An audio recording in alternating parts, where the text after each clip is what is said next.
Welcome home, brave heroes, chaotic greenskins, flesh-eating vampires, twisted Tzeentch horrors, and beastmen alike. I'm Ash, this is HeroQuest, and this is Warhammer Underworlds, the Destruction Warbands kit, titled Brutes and Bandits. This is 20 Citadel miniatures meant for Warhammer Underworlds. 4 different factions, 4 different groups, 4 different sprues of finite potential. What did you think I was going to say, infinite? This collection comes with Grinkrak's Looncourt, Morgoth's Crushers, Blackpowder's Buccaneers, and the Kunnin Krew, and is my inaugural foray into the world of Warhammer Underworlds, a thing that I researched thoroughly before attempting to try to collect. One, I think the game might be really fun to play. It seems a little convoluted in parts, but much less so than something like maybe Warcry. I'm not a war gamer, I'm not a skirmish gaming fan, and I've tried like heck to stay completely out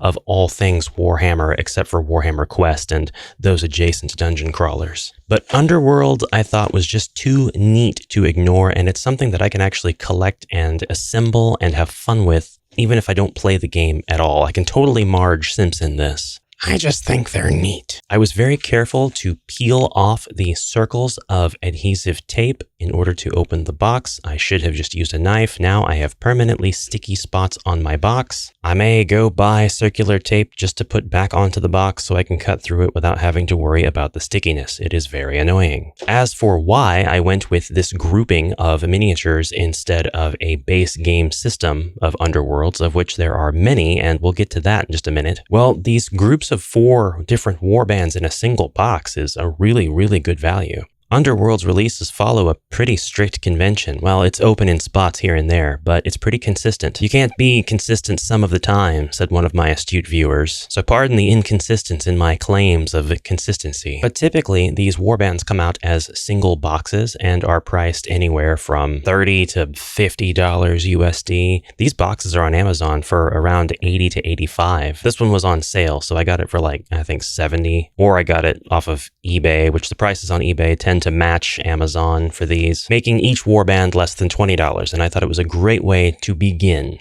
And I also really want to get the other collections of the Underworlds for a piece. There's one that's all based on heroes, so you've got dwarves, you've got your Stormcast Eternals, I think, are in there. You've got elves, and then you've got one that's all chaos based, so you've got Tzeentch horrors, gaunt sorcerers, you've got your Nurgle-themed chaos minions. You've got straight up just chaos warriors looking all classic and awesome in their bulky armor. And honestly, that was the first one that I wanted, but I can't pass up a good deal. I'm a sucker for saving money. So I see exactly how this is going to go. Each warband has a variable amount of units. For any given warband, you're going to have between, I think there's as few as 2 on some of them, all the way up to like 7. And the amount isn't so important as is what each unit has in terms of ability. What I thought was super cool about all of this is that you have these different colored sprues on every single warband. You see these colors? These colors that are fairly represented well on my camera versus real life, except for this green's a little bit more drab in real life than it's showing up on camera. You'll never see these colors occupied by any other warband. Every warband is, at a glance, identifiable by its color. And I am a sucker for that convention. I see that every single one of these warbands is going to fit very cleanly onto a single sprue divided into 2 sections. These are push-fit miniatures. There should be no glue required, or at least that's what I thought. I can't find that information on the box now. We have the 4 sprues and we have an envelope, and that is all we have in this box. Inside the envelope are the winners of the 2025 Quest Jam. No?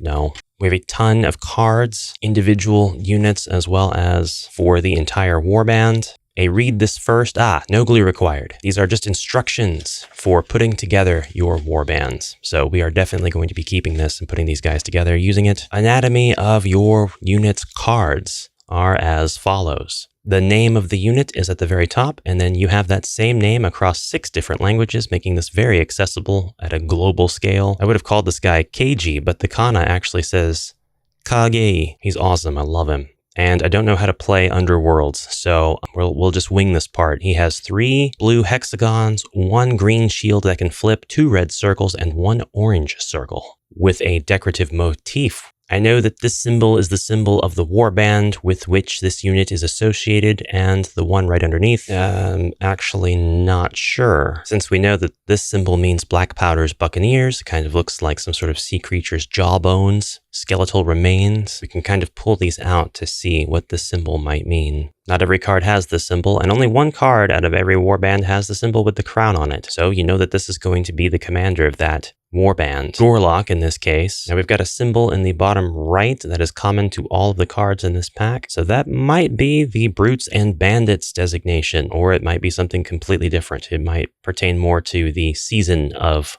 Underworlds, but I doubt it because a lot of these compilation packs have units from various different seasons. We have what looks to be a melee symbol and different symbols and numbers to follow, and a ranged symbol with different symbols and numbers to follow, as well as a bag of treasure symbol. People who play Underworlds are screaming at their TV right now, or phone. Please don't do that. I don't know how to play. I'm just looking at this stuff because I think it's really cool. I'm not the best person to sell this to you. Not yet, anyway.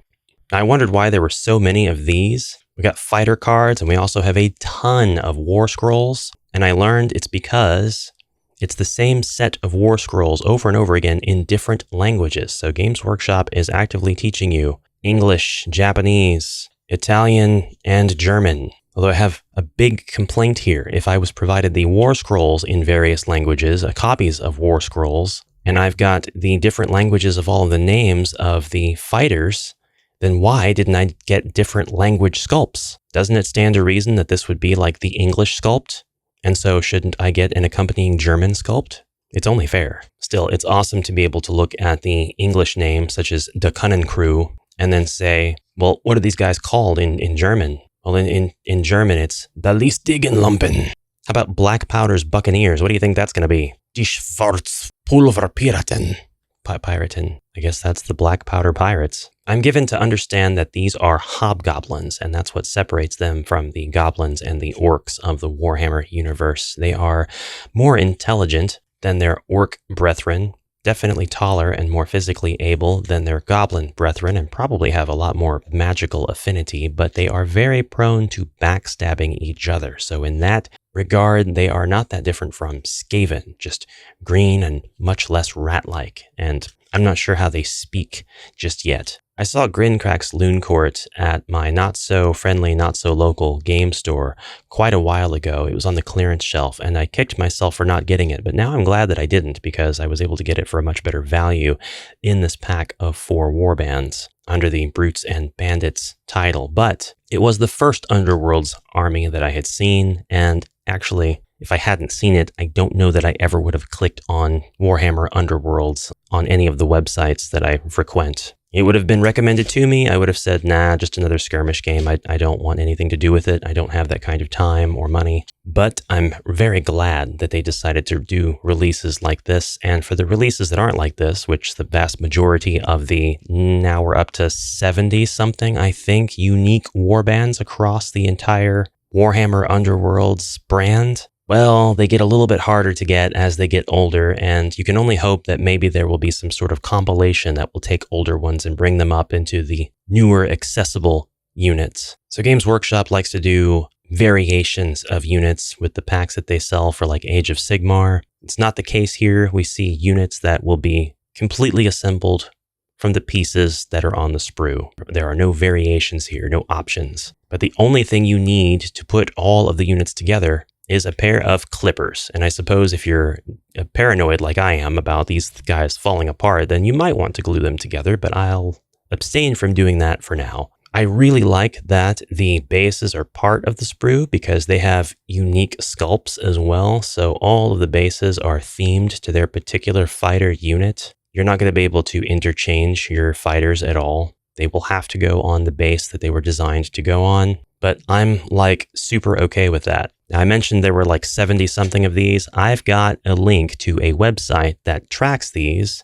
and it's a little bit behind as of the time of this video, but I'll put it in the description below so you too can see all of the different releases that Warhammer Underworlds has up to this point, or at least a little before. But the game releases in seasons, so Games Workshop says it's time for a new base game to be released, and in this base game we'll have everything you need. We'll have the war mats, which this is played not on this mat. This is a neoprene mat that has nothing to do with Warhammer at all. It's played on a hexagonal map that comes with the base game, and the base game will usually retail for between $80 and $100, depending on where you get it, depending on what season it is. There are some of them that are a little older that are cheaper now, but they will come with 2 unique warbands. Fairly representative of what's going on in that season lore-wise, I guess. Stormcast Eternals versus the Undead, or a different unit of Stormcast Eternals versus Skaven, and so on. And then, under the branding of that season, so like Nether Maze, for example, they will have individual warbands that they release that you can choose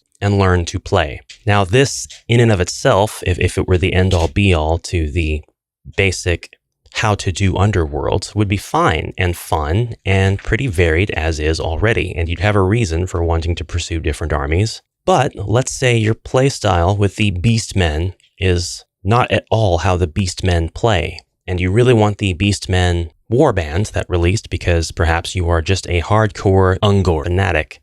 You have to have those Beastmen. That's okay, because you can actually play warbands a couple of different ways. You can play them with different decks of cards, and this is what makes Underworlds particularly interesting to me. You've got names for different styles of play: flex, take and hold, warbands that are more aggressive, warbands that are more strategic, and some of the natural abilities of the warbands are more suited, or better suited, I guess that's the same thing, to particular styles and particular decks, but you can take that deck and still use it on a different warband, or take a different deck to use with the same warband, and play that warband quite differently. This isn't to say that they'll lose the abilities that they come with, or their stats, or anything on their war scroll. They're going to be able to keep all of this stuff. Like for Grinkrak's Looncourt, there are 4 quests. This isn't common to all the warbands.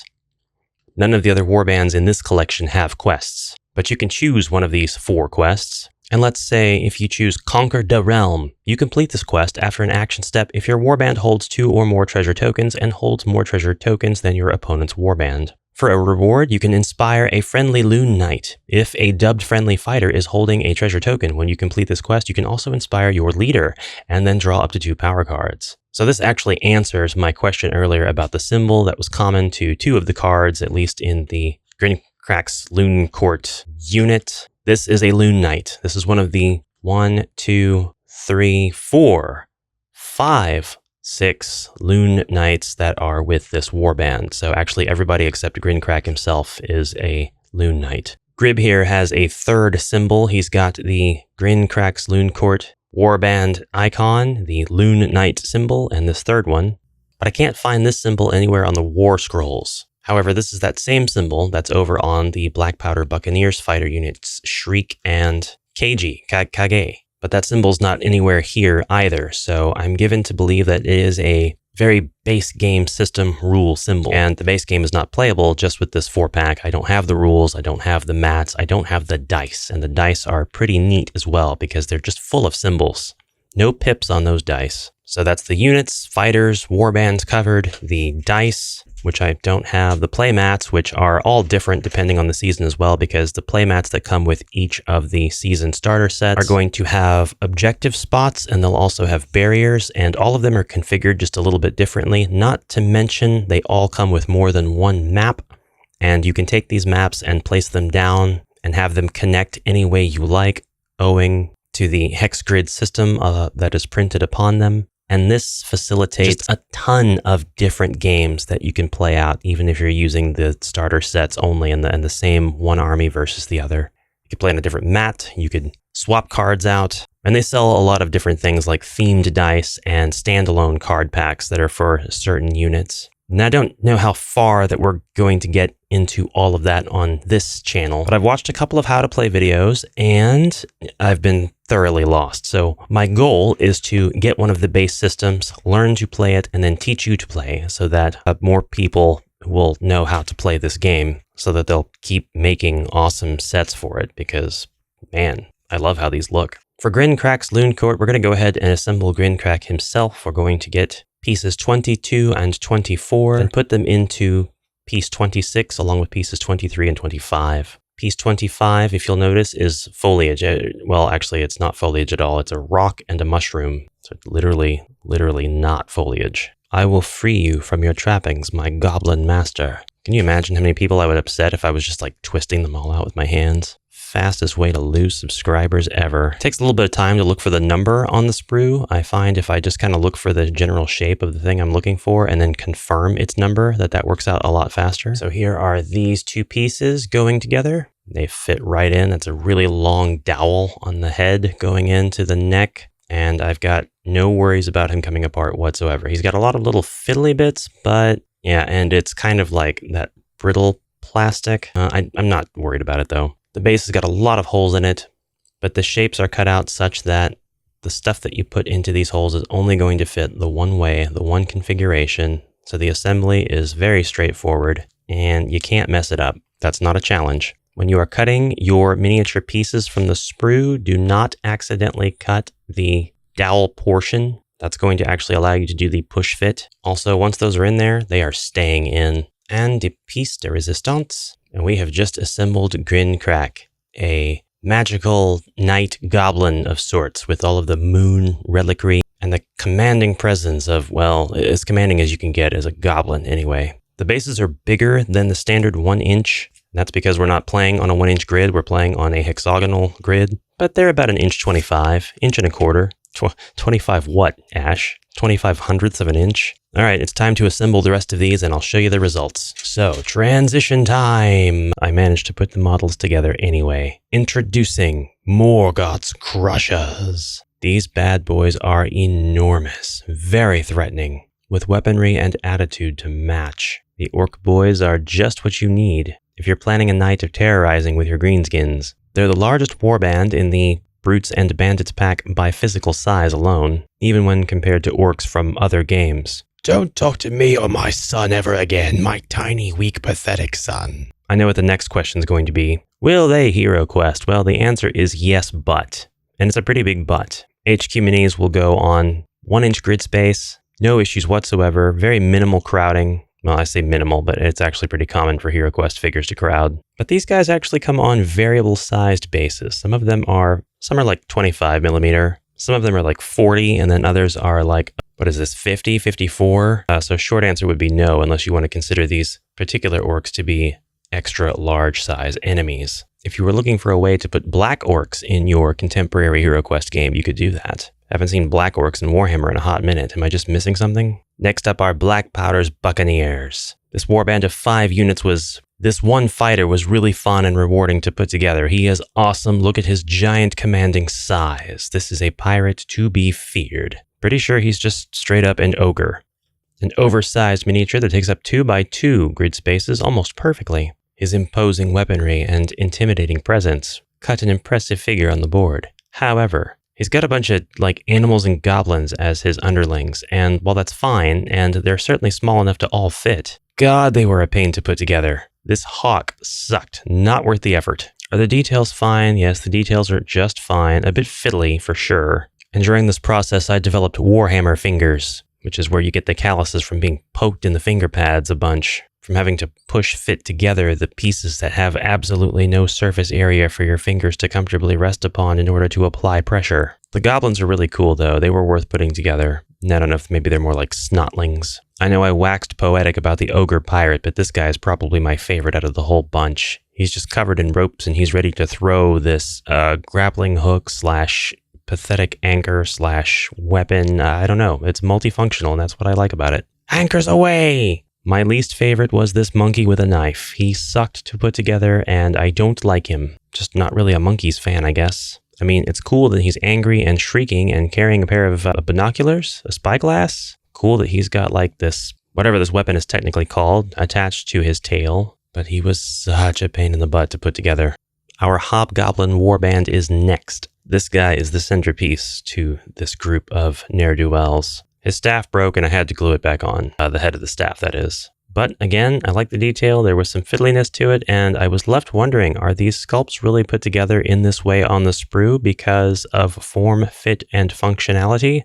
Or is it more just like, this will be a lot of fun for the user to put together, ha ha ha. because 50% of this feels like it's true. Lots of spikes, lots of fiddliness, things I'm not super fond of. I guess if I had to make the case, I would say that this method of putting things together does allow for greater dimensionality within the model and more dynamic poses and items hanging off of the model, such as this coat, because it might be really, really difficult to get that sort of detail and dynamic with a die in a mold. So that said, I kind of get it, I feel like. Also, these guys are so small. One thing I actually really like about all of these is that the bases are really part of the artwork. The figurines are not interchangeable with the bases. They have specific bases they go on, and those bases are decorated. Now, details being baked in is something that I think could cause a loss of immersion, which is kind of ironic depending on the setting of the board on which these are used and the like. But all in all, I actually like the decorated bases probably more